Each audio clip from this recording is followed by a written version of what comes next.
যখন ছিল 2 পা যেখানে খুশি সেখানে যা, যখন হলো 4 পা কোথায় যাস বলে যা, যখন হলো 6 পা কোথায় যাও আমাকে নিয়ে যাও।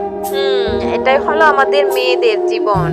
তো হ্যালো এভরিওয়ান, আসসালামু আলাইকুম। সবাই কেমন আছেন? আশা করি সবাই ভালো আছেন, আমিও ভালো আছি আলহামদুলিল্লাহ।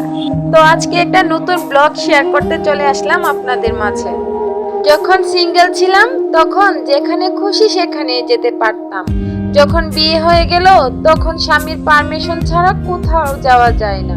আর এখন তো আমি সন্তানের মা জননী হয়ে গেলাম। ছেলেকে রেখে কোথাও 1 মিনিটও যাওয়ার জায়গা নাই। আমি যদি ইচ্ছে করিও তাও যেতে পারবো না, সে আমাকে আঁকড়ে ধরে রাখে। এটাই হলো আমাদের মেয়েদের আসল একটা জীবন। মেয়েদের জীবনের বড় একটা স্বপ্ন হচ্ছে তার স্বামী সন্তানকে নিয়ে সুখী শান্তিতে একটা সংসার সাজানো। আমি সব মেয়েদের কথা বলতেছি না, অনেক মেয়েরা আছে দেখবেন জীবনে অনেক বড় হতে চায়, জীবনে চাকরি করবে, প্রতিষ্ঠিত হবে, অনেক বড় হওয়ার ইচ্ছা থাকে। দিন শেষে একটা মেয়ের জীবন চলে যায় তার সংসারের পিছনে খাটাখাটনি করে। যাই হোক, ভাগ্নে কিন্তু ঈদের দিন থেকে আবদার ছিল যে বার্গার খাবে, তাও আবার তিতাস নদীর পাড়ে নতুন রেস্টুরেন্টে। আর আমারও ইচ্ছে ছিল তিতাস নদীর পাড়ে কি রেস্টুরেন্ট খুলেছে সেটা দেখার। তো ফাইনালি আজকে রেস্টুরেন্টে এসেই পড়লাম, কারণ আজকের দিনটা খুবই সুন্দর ছিল। রহমতের বৃষ্টি পড়তেছিল, একটু ঠান্ডা ঠান্ডা ছিল, কারণ রৌদ্রের জন্য আমি সায়নকে নিয়ে বাইরে বের হতে পারি না।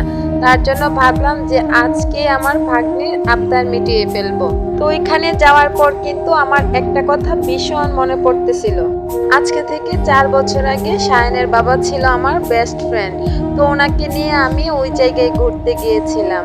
ঘোরার পর সায়নের বাবা আমাকে একটা কথাই বলেছিল যে সে নাকি আমাকে প্রথম ভালোবেসেছিল ওইখানে বসে।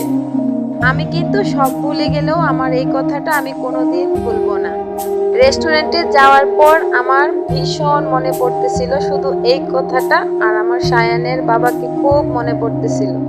রেস্টুরেন্টে যাওয়ার পর আমার অনেক ইচ্ছে ছিল ভিডিও করার, ছবি তোলার, কিন্তু সায়ান ঘুমিয়ে যাওয়ার কারণে কিছুই হলো না।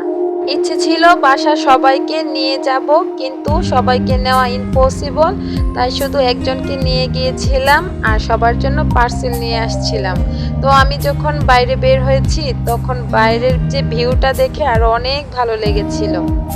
গরমের দিনে যাদের রেস্টুরেন্টের ভিতরে খেতে ভালো লাগে না তারা বাইরে খেতে পারবেন, বাইরে বসে খাওয়ার সুব্যবস্থা করে দিয়েছে। এখানে খেয়ে আরেকদিন ভিডিও পোস্ট দেব।